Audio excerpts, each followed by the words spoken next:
Sabi kayo, paano nga ano? Ay, kunin mo nga yung ano, uwi mo na yan. Kasi alas na ako eh. Kasi yung bigas, kahit na wala na sila friend, pinapadalahan pa rin ng budget siya. Hindi na ngayon, ano lang, hindi kagaya nung dati, pang 1 week mo na pagkain, luto na, init mo na lang, mga ganon-ganon, tapos may bigas.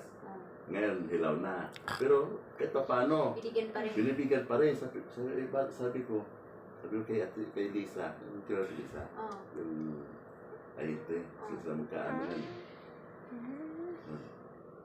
Mang Bel,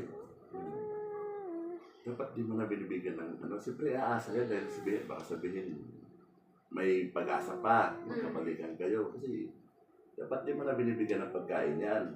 Hayaan mo na yan siya. Kasi daw nakakaawa. Naku, Diyos mio. Kaya di ako pwedeng tumawag kay Ate Bel kasi mahalata